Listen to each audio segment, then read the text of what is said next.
everybody. It's Friday. We have a special Friday stream today. I'm excited to go over these stories with you. We actually ended up with a pretty good group of stories, and I managed to avoid all the horrible situations that are in Hollywood right now. Whew!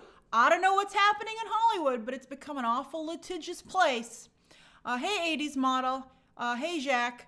It's like everyone's got Blake Lively and Baldoni fever. Michael, I'm so glad you made today's stream. And that was very, very generous of you. Thank you, Michael. But yeah, it's a crazy situation. And I think, you have to remember, especially with developing legal situations, one must be quite careful in addressing them. And so, there are some things I hope you'll understand that I have to just be very careful discussing. And, you gotta be careful out there, man. Hey, Steven, I think that Dave Chappelle did a pretty good summation of what it's like to be in Hollywood right now when he did his opening monologue for Saturday Night Live the other day. But yeah, it's pretty crazy stuff going on right now. So we're still going to have a little bit of a tea party. We're still going to talk about some very interesting stories. And I would tell you that in life, speaking of comedians, Bill Burr had a wonderful bit of advice the other day. And he said, when really big stuff happens, stay away from it or you're going to get yourself dragged into it. And I thought that was pretty good advice as well. Okay, so let's focus on these three stories, which I think are good for consumption. All right, so story number one. Here we go. Hold on. Boopity boop boop boop. Boop. All right, so that's I'm covering it up a little bit with the square. Snow White came on tracking today. Snow White came on the tracking, starting to have official looks at, how the movie's going to potentially do. It comes out, hold on, let's see here. It comes out March 21st. That's spring break country, my friend. My friends, if you're wondering about how the movie release schedule works, March is spring break. A lot of schools are in spring break throughout the month of March, from high schools and lower schools to colleges. And so that's why you'll see a lot of movies opening in March. April has, Warner Brothers is all in on April this year. But April is, I guess maybe the first weekend in April can kind of do well. Super Mario Brothers kind of blew that spot up, and now Minecraft is opening there as well. But March has historically been a great month for movies because, again, of that spring break correlation. And so, Disney usually puts its live-action fairy tales at Memorial Day. Memorial Day weekend, as you can see below, but they decided that's where they've put Stitch this year, Lilo and Stitch. And so instead, Snow White is coming out March 21st. All right, so that's to get that spring break money. Will it get that spring break money? Let's see. Right now, the predictions have it from 60, what is this? Why do I seem so low down? I had to repurpose everything. Let's see here. That's a little better. Hello. All right, that's a little better, yeah. All right, so, where am I? The industry put it at 63 to 70 million. I guess that's where, the overall tracking has it. But a lot of studios feel comfortable right now at calling it at 65. And so that's how it was put in the trades, with a nifty little headline being like, will it be the fairest of them all?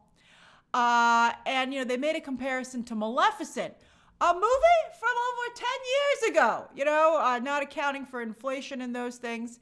And they said, oh my goodness, it would open right where Maleficent opened back in 2014 with Angelina Jolie. That opened for Memorial Day weekend in 2014, and it went on to do $759 global, which warranted a sequel, which actually didn't do that well, but the first movie performed nicely.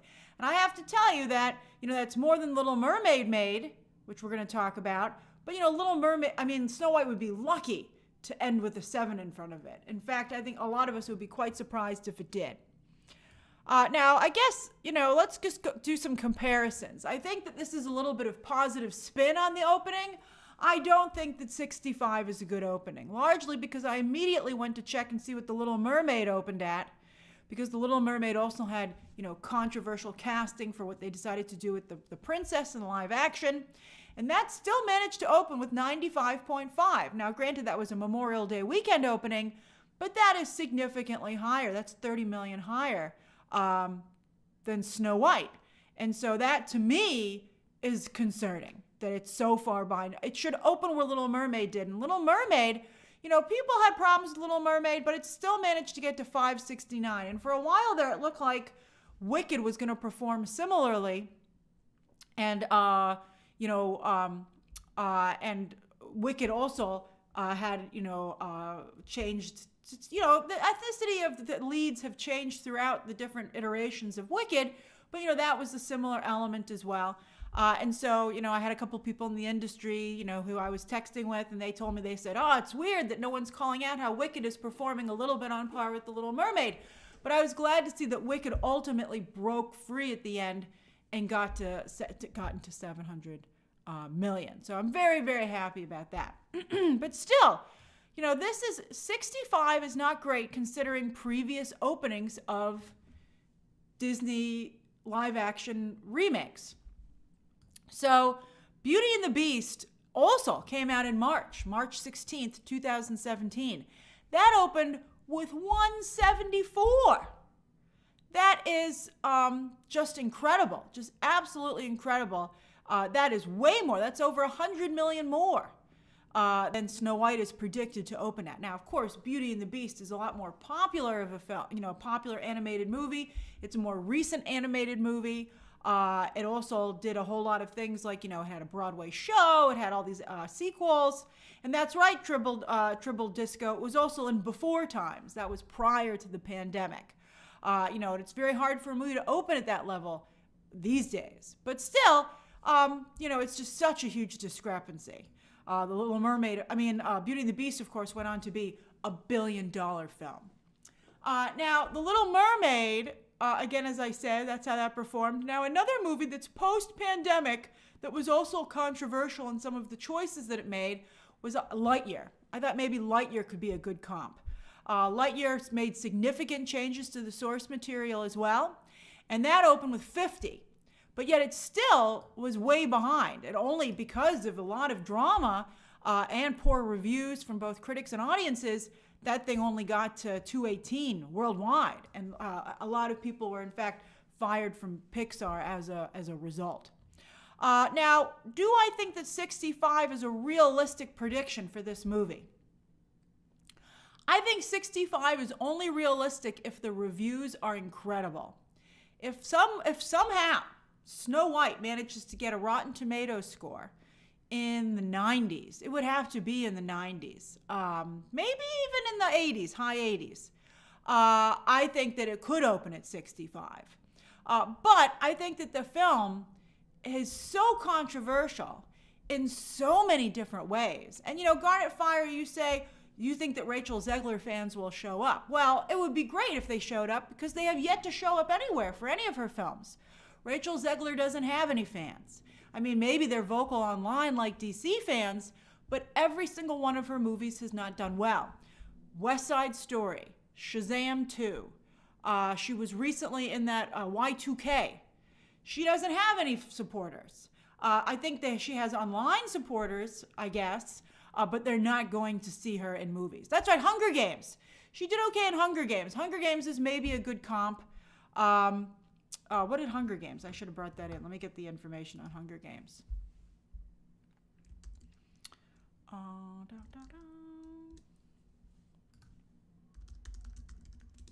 So she was in Hunger Games, and that was The Ballad of Songbirds and Snakes. That was a Thanksgiving release. Thanksgiving. Hold on. So many windows open. Okay. So that was Thanksgiving, last 2023.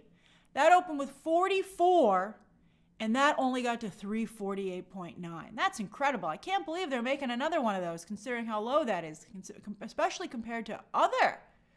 Let me see this. That's nuts. Yeah, no fans. She does not have fans. Hunger Games, Hunger Games.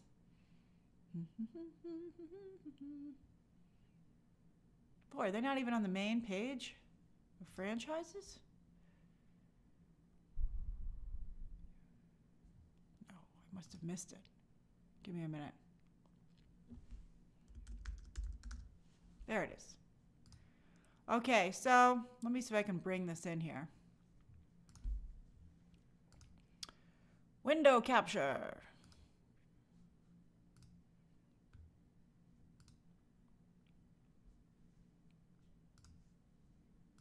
Okay, here's the site. Now there's the Hunger Games. I'm right here. Sorry, I'll be back. So there's the Hunger Games, and you can see substantially lower performance. So where's my arrow?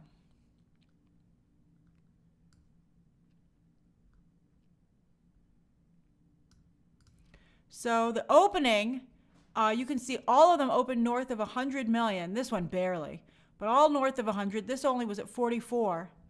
And then worldwide, Catching Fire was the best and performed the best.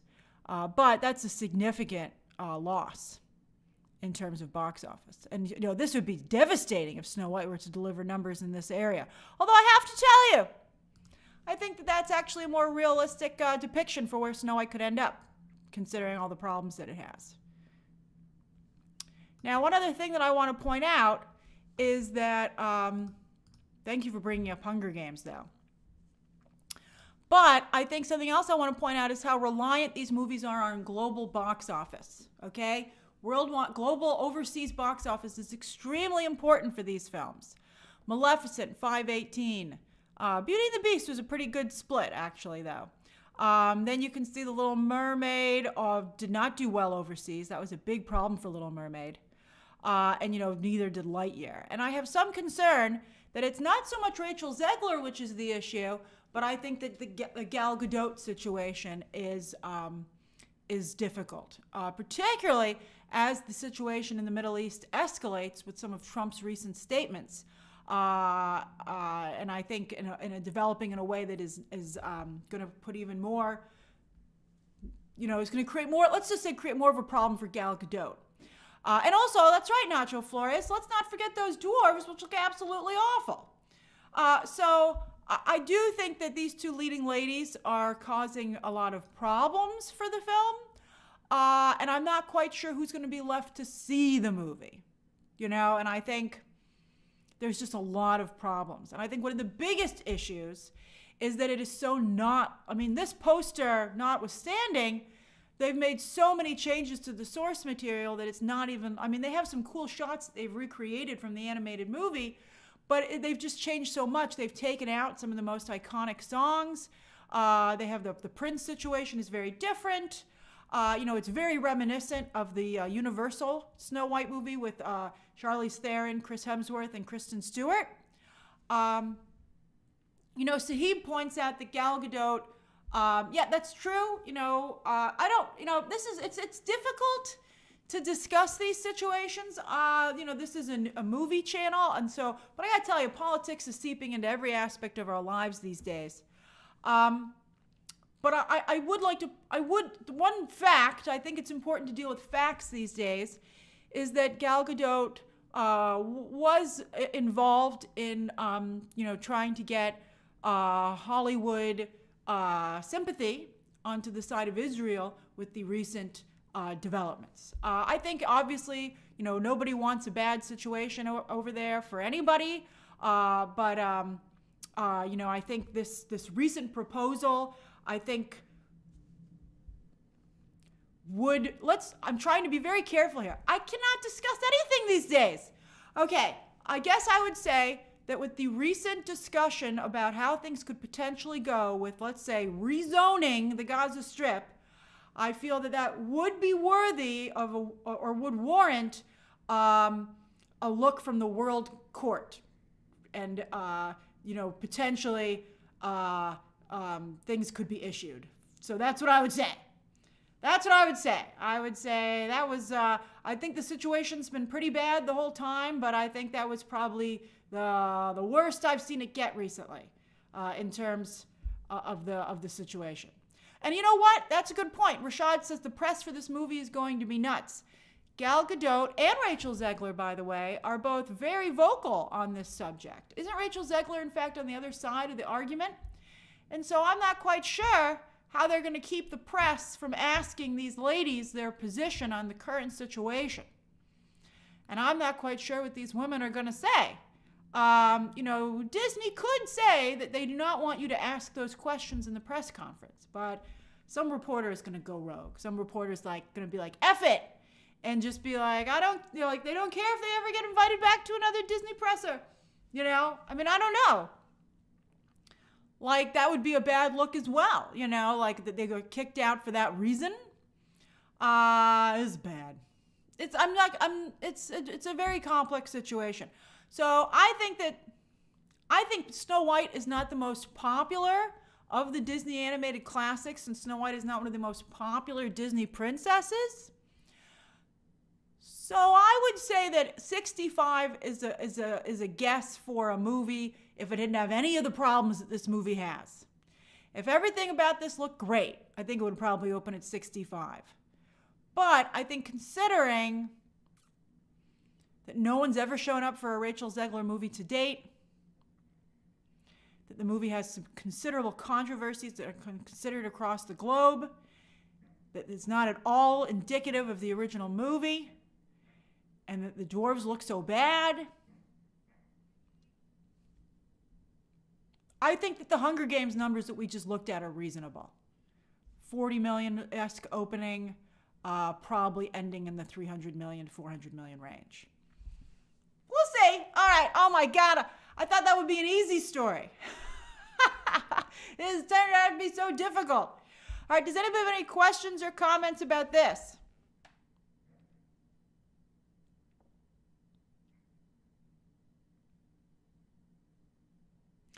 Mac, Greta Gerwig is credited on working on the script. However, she is not the sole writer. So it's hard. And also, sometimes I want to let you know that often a lot of writers are not publicly credited for their work on a screenplay. I have friends in the Writers Guild, and they've told me many stories about, films having additional writers brought on that you never hear about. Sometimes because their contributions are considered too small for a credit, and that's arbitrated by the Writers Guild. But sometimes they don't want credit. For instance, somebody told me something interesting. I was talking to an industry friend about Christina Hodson, who wrote Birds of Prey, and everybody feels it's done such an awful job, and how does she keep getting work? And a writer friend of mine told me that Christina Hodson has been a script doctor on so many movies that you don't know about, and that those films had done well. And she did a good job script doctoring. Hold on one second.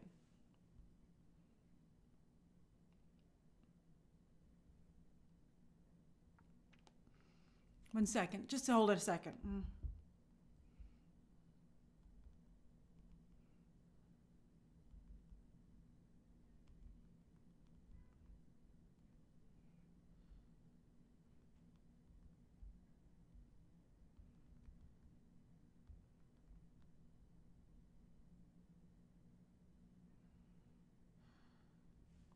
Hold on.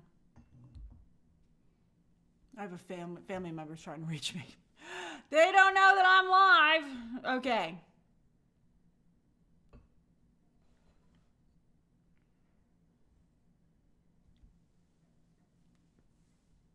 Okay, just hold on 1 second, please. Just 1 second.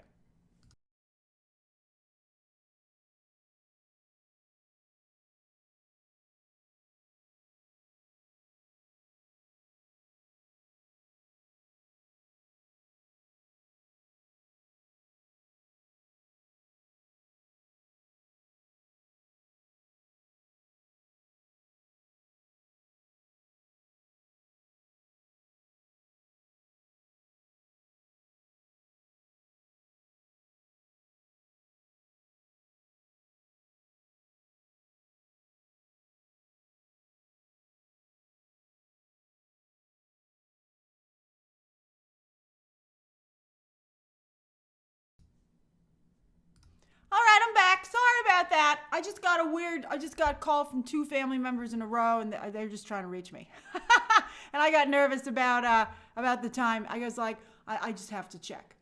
Okay, all right. So anybody questions or comments about this story?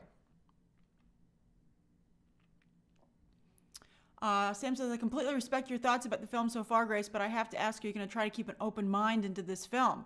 Oh, of course I will. I've said that I think parts of the trailer look really beautiful. And I also, I thought that the teaser trailer looked pretty good. Lucas says, Grace, do you have any friends or family who actually are excited for Snow White? I don't think that I do. No, I don't think they're like against it or anything, but I think, they're not particularly enthusiastic. Steven says, even The Little Mermaid was a bit soft. It was a huge merch seller for Disney. They are still making merch for Halle's Ariel. I think it did pretty, the real test is whether, although, will they ever make another one? They were supposed to make another Aladdin, and that unfortunately didn't work. It's tough. Let me go back. I missed some super chats. 1 second here. WikiNomed says Disney should give it a 2-week theatrical release, then available on Disney+. No, they won't do that. They might do 30 days like they did for Encanto. Thank you, Dylan, for the memberships, and Devon. But I think that's not, I don't think that's going to happen. They're not going to do 2 weeks. Davin points out, what about Moana 2? Moana 2 blew up. I think because Moana 2 didn't have any controversy against it, I don't really think there was any controversy with Moana 2, The only controversy was that critics didn't care for it. I liked it. I thought it was good. It had a bad Rotten Tomatoes score, but it was very pleasant. It's a pleasant movie. That's how I would describe Moana 2. And never underestimate the value of a pleasant movie, especially during the holidays. People need a pleasant movie that everyone can go to. I talked about that in my coverage of Moana. During holidays, families are all together. And, you've got multiple generations. And you need a movie that little kids can enjoy, but also all the way through the grandparents. And they're like, we got to get out of the house. We can't stand it anymore. What should we do? And there's real value in let's go see Moana, too. Let's see here. Sahib, I don't want to talk about politics, particularly Emilio, thank you very much. Oh, that's right, Wicked. By the way, I want to say on a side note, I've been seeing a big awards push for Wicked the past few days. I think they see an opening with all the other drama surrounding the other movies. And I think that Wicked feels like they might have a real opportunity to do something. Hey, Ulysses. I'm happy to say hi to you. That's adorable. Thanks for being a member. Steven says it's also interesting they're not leaning into the representation with Rachel to Latino girls the way they did with Halle. I think they have a real problem with this movie with conservative audiences, and it's just not going to go away. And that's my comment on that situation. I think that it's not going to go away. And I'm not quite sure if, I don't know about Rachel Zegler's relationship with the Latino community. That's something, this is such a difficult, I can't tell you what a good example this is if they shouldn't do a press tour for this movie. Let's see here. And Brett, they didn't do a tax write-off because apparently they can't do a tax write-off unless you've just done an acquisition. Like Warner Brothers can't do tax write-offs forever. That's interesting to see that there are 2 people here from the Latino community, Dead Pixels and Randolph G. Hey, Randolph G, that's his real name. Isn't that funny? He actually is Randolph G from the Latino community and not interested in Rachel Zegler. So I think that is, Hollywood has a real problem and that they make a lot of assumptions. Hollywood makes a lot of assumptions. And one of the things that I think I've told you I've learned from having this channel and particularly doing live streams is, what did Bill Hader say during that hilarious sketch about what's her name? I would listen. It was a funny joke because it was funny, but because it was also so true. And I feel it's so important to listen. So important to listen. And I feel that Hollywood has cotton in their ears. They're not listening to anything. Thank you. Thanks for gifting a membership, Cat Shack. Oh, thank you, Sahib. I appreciate you clarifying that. But I just feel like Hollywood does not listen. I think they make a lot of assumptions, and they just, for instance, assuming that certain demographics are a monolith, as Olive Earl just pointed out, and assuming that just because someone belongs technically to a certain group, that that group accepts them and is excited about them. I mean, they really need to be, doing more outreach and more listening and trying to figure that out. I think that's important. All right, so let's go to the next story of the day because this one's so bad.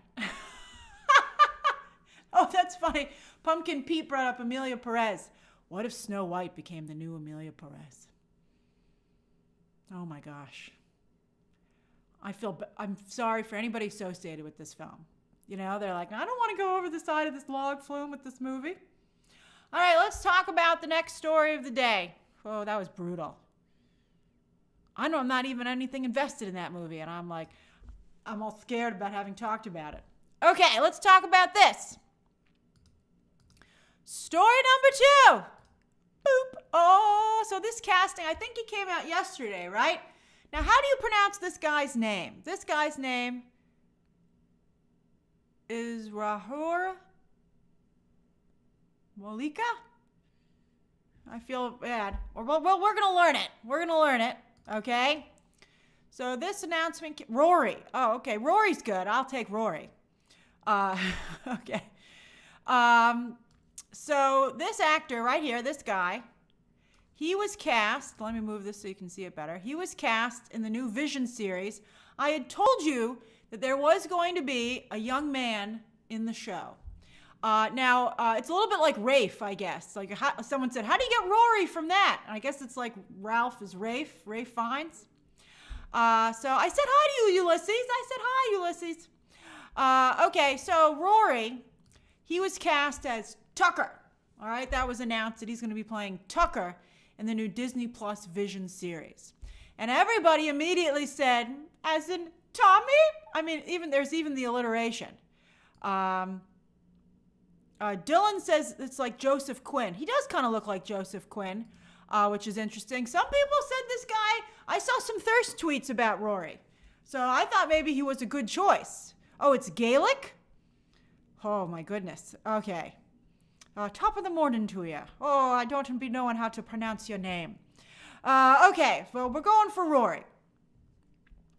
So I think everybody immediately was like, it's got to be Tommy. Because Tucker, Tommy, everybody's been talking about Speed. I mean, that's how we left off the end of the series. When they said, let's go find Tommy. Let's go find Tommy. Right? And then even when Billy first woke up, I'm glad everybody enjoyed my Irish accent. You got to go watch National Velvet, one of my favorite movies. Okay, so I like that you said, Davin, that was like a video game, like a new skin has been unlocked. So of course, when Billy first woke up, what was the first thing that he said but Tommy? So a lot of us are like, is that Tommy? And another thing that I think made a lot of people feel that this might be him was the LGBTQ aspect of the actor. The actor is bi. He has said in interviews that he's bi. Although I thought another interesting thing that he seemed to say was that nobody even really cared until he came to America. And I'm like, oh no, is that a bad look for us?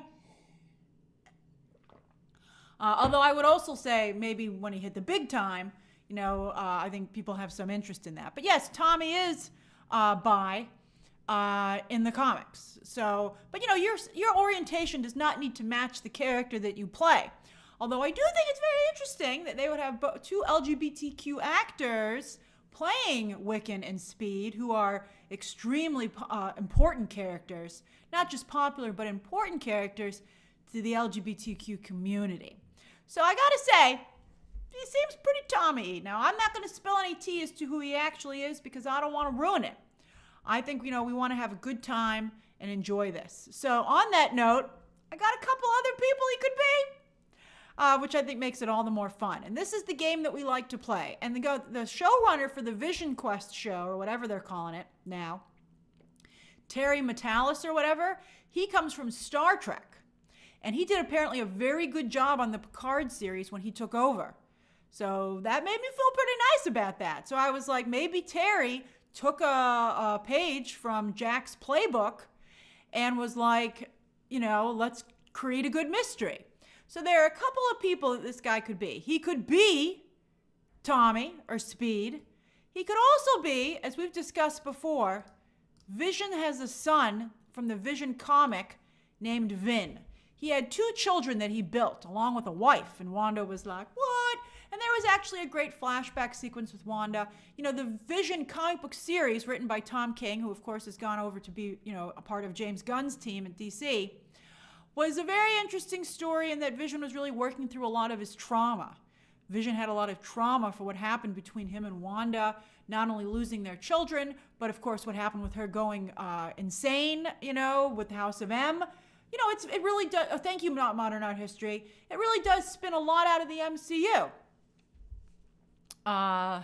Let's see here. Tony says I could go either way with this if this is Tommy. I kind of hope Billy and Agatha are our bridge to the MCU characters. Yeah, I would kind of like, that's a good point, Tony. I kind of would like Tommy and Agatha to find Billy. I would feel bad that, I would not want to be robbed of that moment of them finding, because they're the ones who put him in a body. I'd be like, I didn't put him in a body to go help the Vision show, especially when there are so many other good options as to who this guy could be playing, who Rory could be. So he could be playing Vin. All right, now Vin was really fantastic. Tony, I'm glad I got what you were putting down. I'm glad I picked up what you were putting down. So Vin was very interesting. He was an interesting character. Viv has gone on to be a major character in the comic books on the Young Avengers or the Champions or whatever they're calling them these days. Thank you, Emmanuel, for the gifted membership. Vin is, I think, definitely an option. See, Faye's loving Rory. Faye likes Rory. I think it's interesting. Some people like him, some people don't, just like real life. All right, but this is what becomes the most interesting to me. James Spader. Don't forget that James Spader is coming back for this show as Ultron. And I believe and would hope that he would be in his human form, just like Paul Bettany plays the human form of Vision. I think that could be very, very interesting, and to use James Spader in that capacity. I mean, why else would you bring James Spader back if he wasn't going to be there in the flesh? And don't forget, he in the MCU, just like in the comics, is Vision's papa. But perhaps he too has a child, which is very interesting to me. Everyone in the MCU is getting a child. So wouldn't it be interesting if Rory was playing Victor Mancha? Now, I'm not sure what the history is, what the family history is of Rory, but Victor Mancha is a Latino character, so I'm not quite sure if they could change that, but I don't know. But this is very, very interesting to me. So Victor, for those of you who don't know, Victor is the cyborg son of Ultron. I thought that was pretty cool. I thought, this was a cool character. He was a character that was introduced in Runaways. He was, Ultron made friends with a female criminal who couldn't have a child and couldn't adopt because of her criminal history. And so Ultron made her a cyborg child who is a human, passes for human, but is actually a cyborg underneath. And so there's been some really cool visuals for the character. And he not only was a major character in Runaways, but he graduated to being part of an Ultron comic, as you can see. That's right, Garnet Fire, Ultron's a baby daddy. That's a funny way to put it. Ultron's like, I can make kids too. I can make kids, I can go around and do it as well. So I think it would be interesting, just like Agatha was dealing with the loss of her son, Nicholas Scratch, that perhaps Vision, while grappling with the loss of his child, maybe would be the Agatha to the child of Ultron to a degree. I mean, it's a little complicated. I mean, it would be a lot easier if he was just Tommy. But then how are Wiccan and Agatha not in this show? I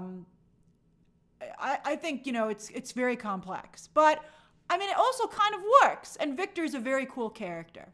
So I kind of like that idea. I think there are 3 great choices as to who Rory could be playing. He could very easily be playing, Tommy, Vin, or Victor Mancha. And hey, Shamshar, I think that, there are a lot of different ways you could go with this, and I think there has to be a reason. Although at the end of the day, Vision is also the grandfather. Hold on. Ultron is the grandfather to Wiccan and Speed.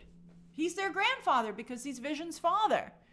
So, there's that element as well.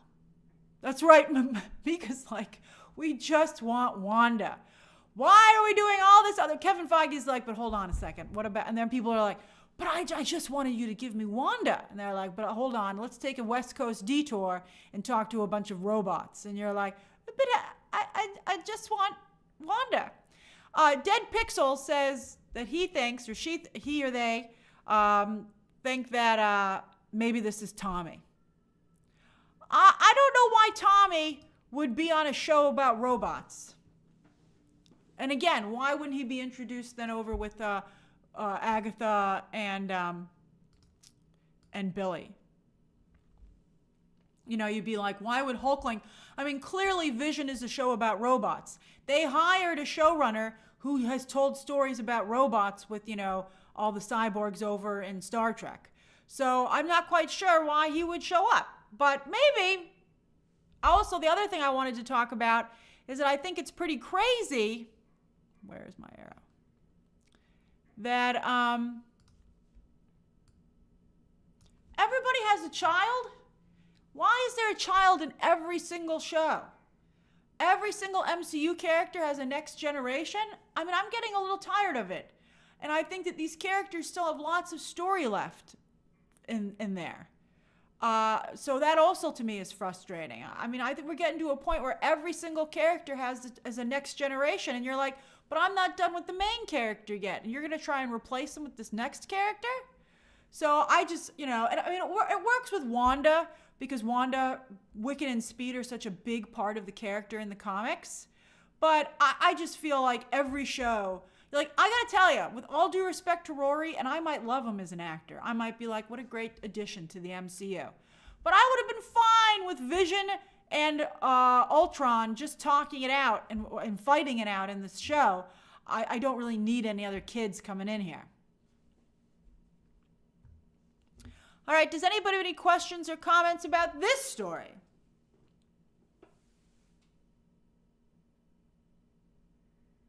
Georgie Porgy says we take too many detours. We do. Oh no, Dylan, I definitely want Tommy, but I don't know if this isn't. I mean, if it's another kid, I just think it's too many kids, and we're not doing anything with them. Where's America? Where's Scott Lang's cat? Where's Cassie Lang's kid? They're not doing anything with them. Verdon says, I hope Wanda says no more multiverse soon. Everybody be like, Wanda just doesn't lose. She's so great. Oh, hey, Bartleby. That's such a nice thing to say, Bartleby. Bartleby, you've been away for a little bit, but that's so kind of you to come back and say that. BVT is such a wonderful and special online community, made even more wonderful by its amazing members. I couldn't agree more. Oh, and look, Bartleby continues to be very generous. Yes, I'm very proud of this positive little space on the internet that we've managed to build. And you guys all contribute to that.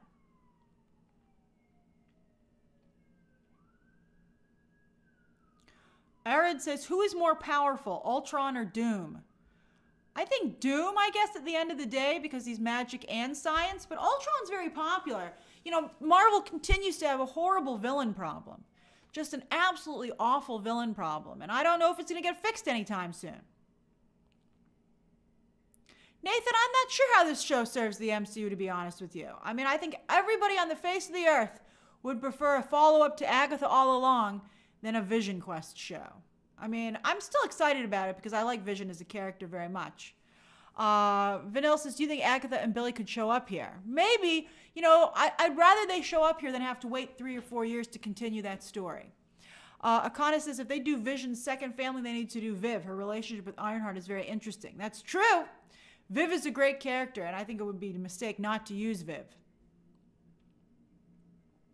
And then Wanda's attorney says this is confirmed to be the last chapter of the WandaVision trilogy.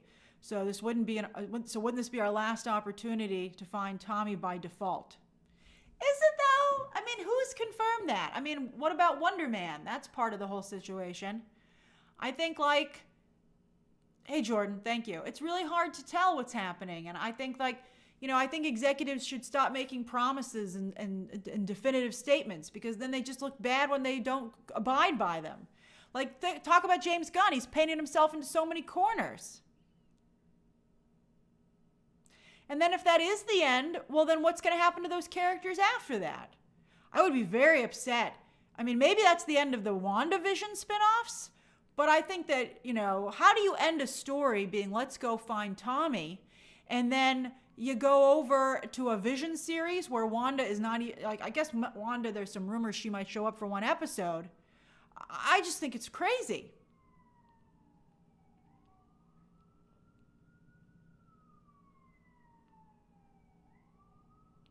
Dylan says, do you believe Wanda is going to be a big part of the next Avengers movie? I would think so. I think that movie's still coming together.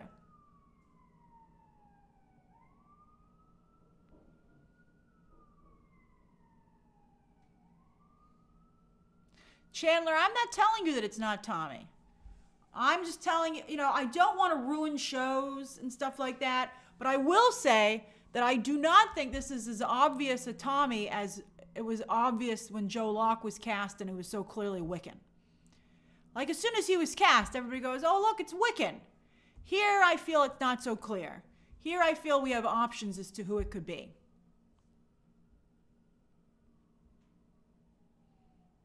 Okay. Ben 10 says, could Death appear in another show or movie? I did hear that they had bigger plans for Death, as I reported. All right, you guys just asked me to ruin this show. Let's go on to the next story. I appreciate your enthusiasm, but not only are you going to ruin the show, but you're going to get me in a ton of trouble. Okay.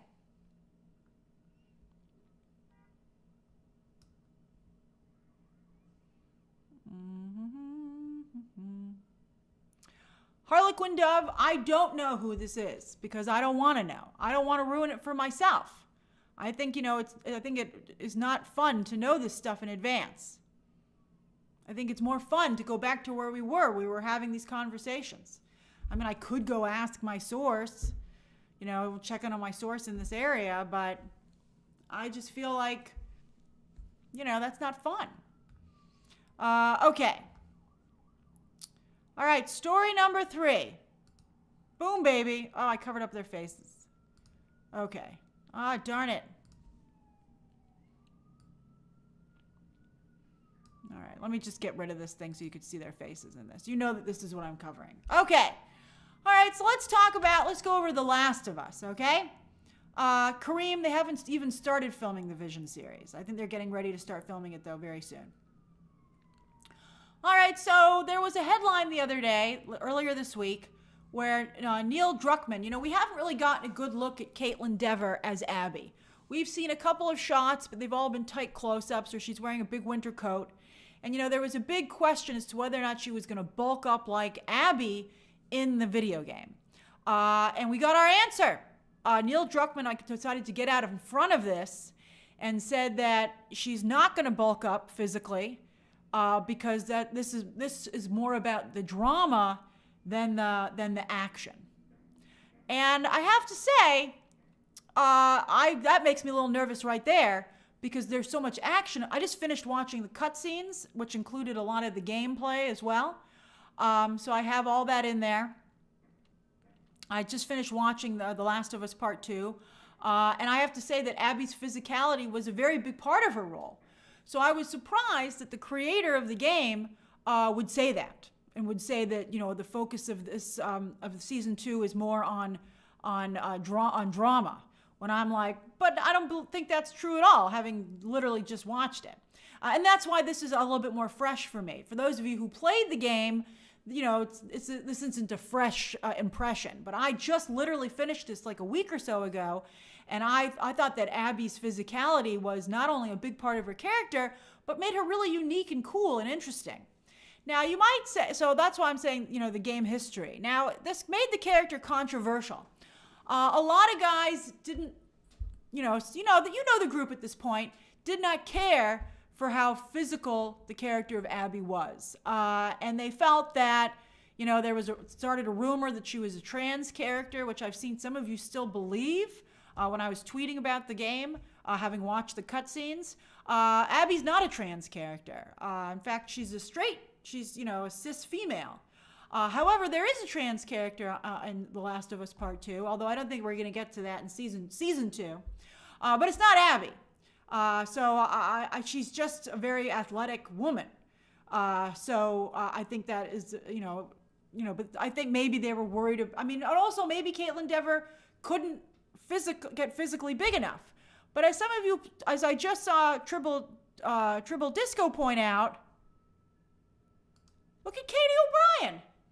Katie O'Brien is Abby. She's a little older for the role, unfortunately, especially because Bella Ramsey seems so much younger than Ellie does in the game. Bella Ramsey's casting, I feel, pulls these two female characters down in terms of age to be younger than they appear in the game. I feel that Katie O'Brien would have been a great Abby. And as long as they're going to, that's right, she's very likable, Marty. I think Katie O'Brien should have been Abby. And I continue, with all due respect to Caitlin Dever, I continue to feel it was a mistake not to have cast Katie O'Brien. I think Katie O'Brien would have been a good, I think, as many of you know, there's not going to be as much Joel going forward. And so you're signing on for a very different show.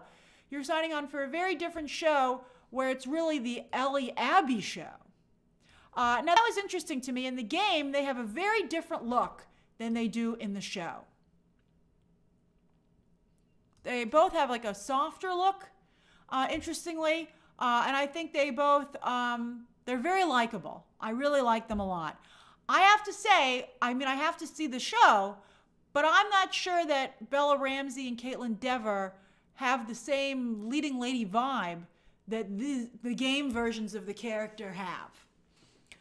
Katie O'Brien was not only in Love Lies Bleeding opposite Kristen Stewart, where she actually played a bodybuilder, but also Katie O'Brien is from The Mandalorian, where she was incredible. She did a really wonderful job there. But I think Bella Ramsey was good next to Pedro Pascal, but I'm a little bit concerned about Bella Ramsey on her own, without Pedro Pascal there. I honestly believe that Season 1 was very much thanks to, the popularity of it was very much thanks to Pedro Pascal, and also, of course, Episode 3. That really, really, Frank and, I'm forgetting the names off the top of my head. But that was just, I think that was a big part of what made the show just so special. Bill and Frank, thank you, Bill and Frank. That was a beautiful episode that I think really pulled people in, and I thought was just absolutely stunning. But I think that's very much what the show was. And I think that Katie O'Brien, if you'd brought her in as Abby, they're not going to do it. They've already shot the show, and the casting's been done. And in fact, Caitlin Dever was early on considered for the role of Ellie, interestingly enough.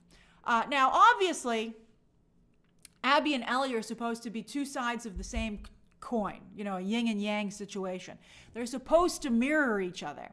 And very much Bella Ramsey and Caitlin Dever look very much alike. They look very much alike, and so that element is definitely going to be there. But to me, one of the most interesting things about the game was that, the physicality that Abby takes on. When we first meet Abby, prior to things that happen to her that are really traumatic, she does not have a large physique. She's not particularly muscular. And the way she deals with her trauma is throwing herself into becoming stronger. I guess she feels she couldn't save the day. She was not in control of her own fate. And one of the ways she handled that was becoming someone who became just such a physical force. And I think and then also there's something that happens at the end, which had such a big impact on me emotionally. It's a reveal that I don't want to give away. And I think that if Abby doesn't get big, she can't get small again. And that to me is pivotal in the progression of the narrative of the show. So I don't understand how that's going to work. That to me, when I saw that, and that was incredible. That was like the last 30 minutes of the game. When I saw that reveal, that's when I was like, that's so special. I can see why this is such a special story. And I've never seen anyone do that before, particularly with a female character. And I don't know how you're going to be able to do that if she doesn't get big. It's just, they talk about the character that way. That's how she's described, as like this woman who's just is such a physical force. So it's hard. Yeah, as I Don't Care Bear points out, it's hard to discuss without giving away spoilers. If you know, you know. But I think that while these two women are similar, they are yin and yang. They are supposed to be somewhat different. And Ellie's physical, more physical than I believe Bella Ramsey is. But yeah, I have serious concerns about it. And I have serious concerns about the casting. I really feel that the casting is not going to serve them well. I think that they should have thought about how the game was going to go ahead. I mean, because they knew. They knew where the game was headed. They knew it was going to become these two female characters largely. And I don't think they cast for that. Katie O'Brien would have solved all their problems. I'm just telling you right now. And I think it's going to be one of the great losses in casting that she did not get the role. Whatever, Katie O'Brien. Poor Katie O'Brien. So sad. Does anybody have any questions or comments about this? That's right. The sun is setting. Rodney, yeah, it was tough when the game came out.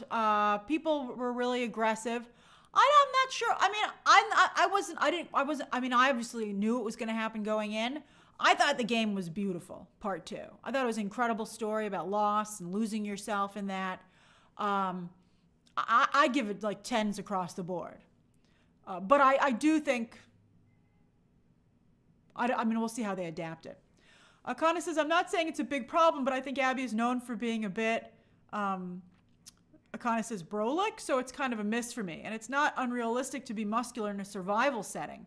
I think that's very true. There are many times when Abby is able to push things out of the way, fight off, the zombies or whatever, because of her physicality.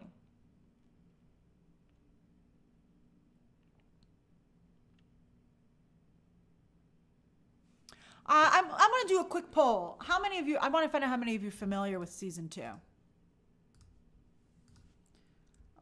Do you know The Last of Us Part 2 story?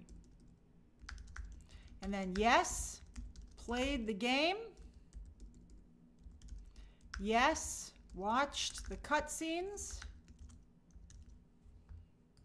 Yes, read about it online. And then nope, no idea. And by the way, anyone who's watching can vote in a poll. You don't have to be a member to vote in the poll. I was so glad that I watched the cutscenes. I think it's going to put me in a much better position to cover the game. I know some of you said, "Oh no, but you have spoilers now, and you know what's going to happen." I don't think that's true, especially because it looks like they're going to be making significant changes. Like they are bringing a character in who's only talked about, and I think we all can agree that it's the prophet that the Seraphites follow. So that like cult leader, I think that female cult leader is obviously going to be brought in. And they're adding a new character, Catherine O'Hara, psychiatrist. The cutscenes, somebody recommended really good cutscenes to me. I think it's called like Little Gamer's Playground or something. It's about 8.5 hours. That's the one that I would watch. It features gameplay as well to get some of those story points in. Oh, Emilio says, my son still hates Abby, but Emilio likes her very much. That's interesting. I really, really like Abby. I think Abby's a great character. I think that the way that the game changes perspective on villains and heroes is one of the most fascinating elements. I mean, you're supposed to hate Abby at first, but then you're supposed to come to understand Abby as the game progresses. And I think the fact they're able to accomplish that is an incredible, incredible feat. And, I think, hopefully, but I don't know if the show will be able to do that. particularly if they have to break it up by season and you have to wait several months to a year before you get the other perspective.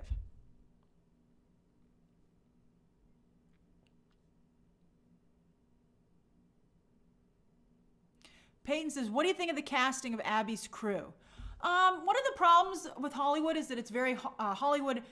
As I've said before, different types of people. There's a certain type of person who's drawn to being an actor, not only who's interested in acting, but is willing to take that kind of risk with their life. And it's not usually the same people who are the more physical, everyman. It's the same reason you see a difference in superhero depictions. Like video game superheroes look different than movie superheroes. So I feel like Abby's crew has been very Hollywoodized, whereas in the game, they felt more like real, relatable people. And I wish they'd been able to capture that. Although I have to say, I thought that Pedro Pascal is a wonderful Joel. Timo Doc agrees with me, saying, Grace, you are preaching the good word today, as you always do. The physicality is essential.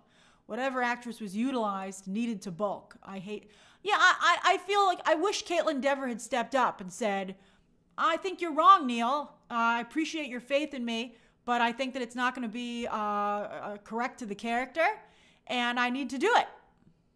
I mean, Sydney Sweeney bulked up to play a boxer or some kind of fighter in a movie. I mean, Sydney Sweeney was willing to do it, and she's very reliant on her physicality for her career.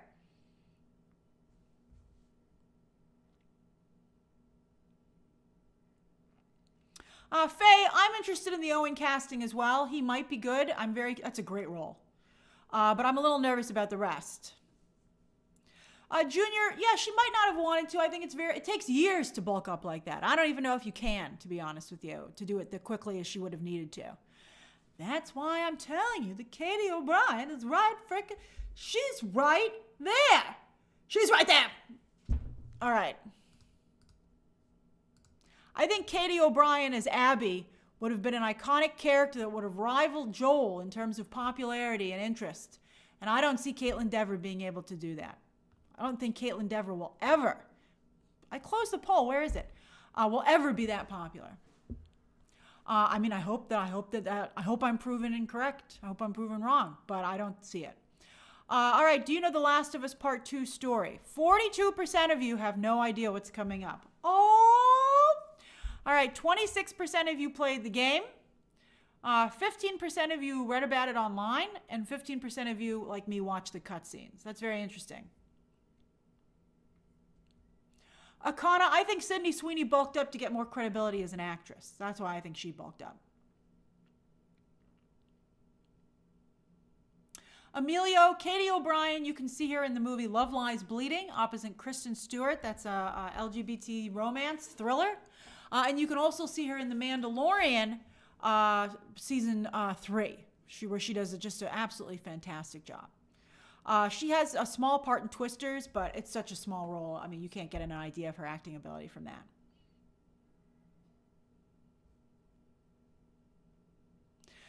Johan, I'd love to maybe I don't think that's the case because, you're seeing Abby. I think they've done some things to change her physicality a little bit. She was in Ant-Man 3, but she was bad in Ant-Man 3. I mean, I would not recommend her work off of that. I was shocked it was the same person. And that's right, she just got Mission Impossible, which I think is wonderful.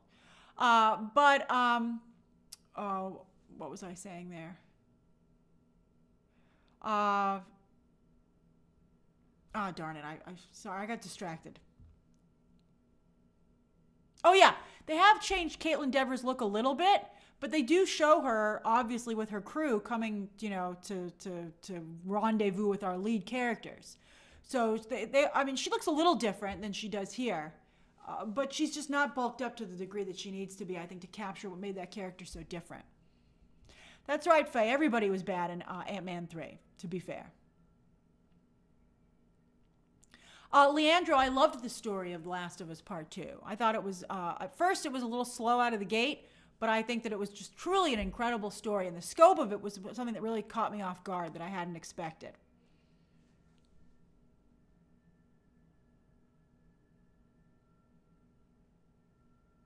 Oh no, Michelle Pfeiffer was. I was like, why are you guys talking about Michelle Pfeiffer? Yes, Michelle Pfeiffer was very good in Ant-Man 3. Poor Michelle Pfeiffer. All right, let's do a Q&A. You can ask me anything for 10 minutes. It's 5:08. That means you can ask me anything you want until 5:18. Hey, iHeart Movies says, hey Grace, I've been a fan of you for years. As someone who's not yet experienced superhero fatigue, I'd like to know if you have gotten Captain America Brave New World screeners. That screening's coming up this coming week. I'm very much looking forward to seeing the movie, and I think it looks good. But they wouldn't send a screener out for that. Captain America's a movie, so you'd have to go to the theater for that. Max says, hey Grace, how about Olivia Holt from Hard Eyes for the Britney Spears bio?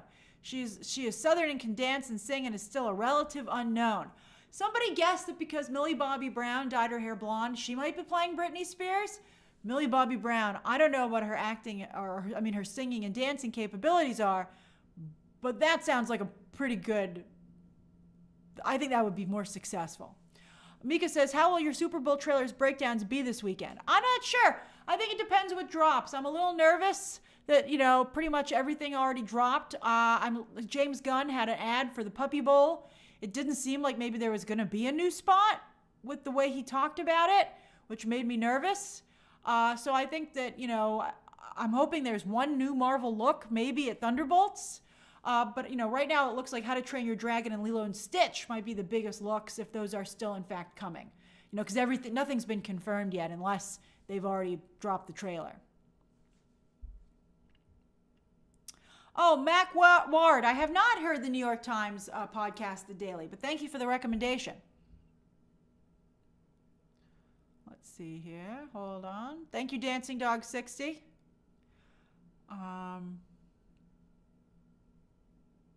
Ricardo says, isn't Doomsday starting filming next month? How can they not have the whole story by now?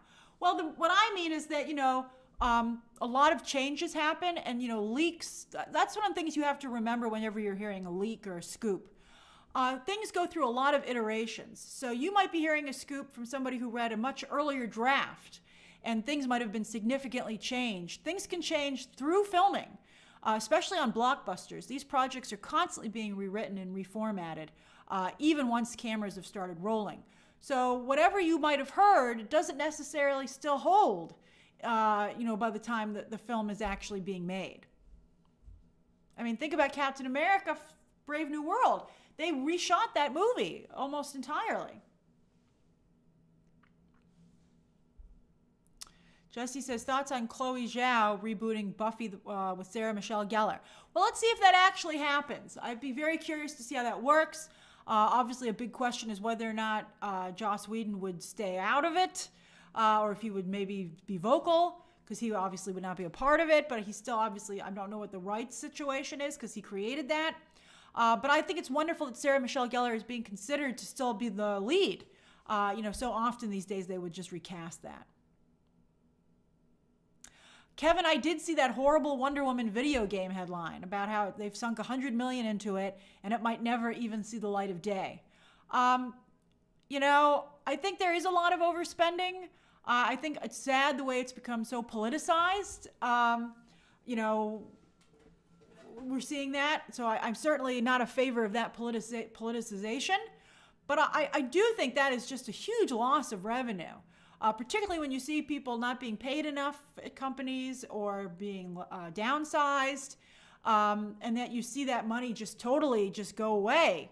I don't think there's enough culpability in leadership positions, in any area, even down to white collar crime. I think so, I think it's just, why is there never any culpability at the highest levels?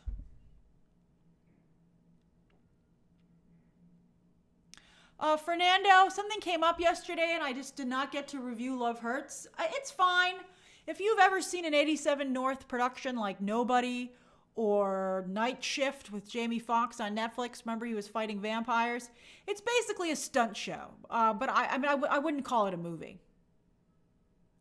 Amy, I didn't see that twist in Severance coming. I was one of the people where I was totally blown away when I was watching my screeners. I think it's incredible. I'm very curious to see Severance's viewership numbers. because I think I've also heard people complaining about Severance season 2 and that they feel it's moving too slowly. Brett says, given Will Forte's comments, do you think Coyote versus Acme will ever see the light of day? Well, I think Warner Brothers would have to pay a considerable amount of money if it did, so it would have to maybe be leaked, and I don't think anybody has a copy of it. They figured out not to do that after Zack Snyder somehow retained a copy of his movie. I think they're more careful about making sure nobody has a copy of the film before they do this.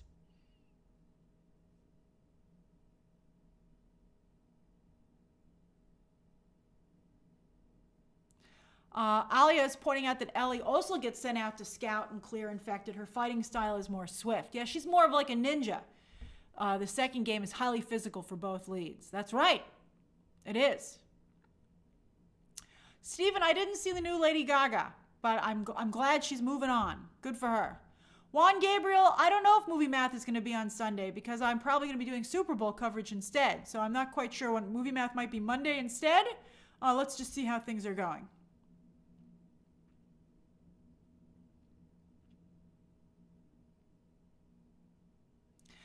Jackson, I'm seeing these headlines about Neza making a lot of money in China. I think it's a little bit tough to understand what actually is making money in China. I think that, they're infamous for fudging the books a little bit over there. So that's one of the reasons I'm reluctant to cover that box office because, it can't be verified by anybody. But, that is an interesting headline, that's for sure. Thanks, Doyle. That means a lot. I really appreciate that. Thanks for sticking with me. Oh, Wanda. Thank you, Wanda. Denzel says, what did you think of Invincible Season 3? I only saw 6 of the 8 episodes. It's more of the same. I just don't think they're doing anything new over there. I mean, if you like it or you don't like it. Hey, Gerardo. Good luck with your class's film.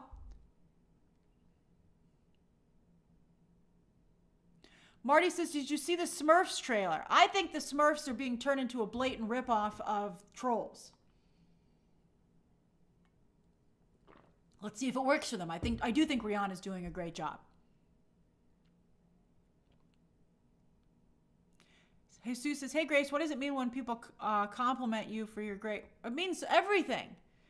As I always like to say, I start every day with 0 views.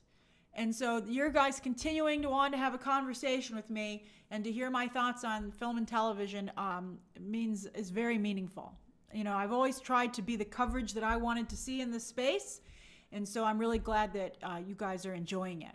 I mean, I'm making it for you. Rodney, there's a lot of Snow White controversy for sure. Dylan, I have seen people thinking that Ariana Grande might suddenly be the frontrunner. As I just said earlier, I think they're really pushing Wicked. Universal knows they potentially have an opening to be the antithesis of Emilia Perez. They ain't got no controversies over at Wicked, at least for now. Jordan, is there a Star Wars character based on Sam Reed? I did not know that, and I would have to look into it.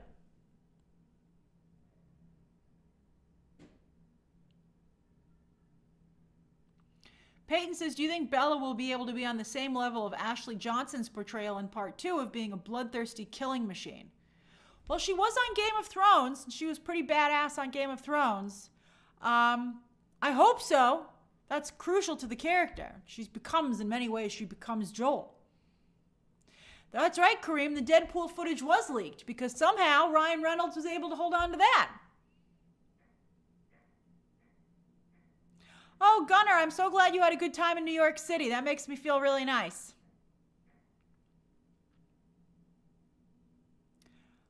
Let's see. Garnet, no merch at the moment.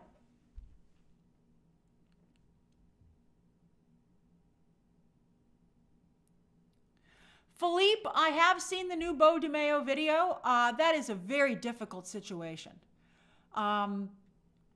Because he's claiming that the allegations against him are not correct, but they're very serious, and you can't take the word of the person who's being accused. I'm not going to say they definitely are correct, but I can't just say, oh, okay, they're not correct. It's a very serious situation.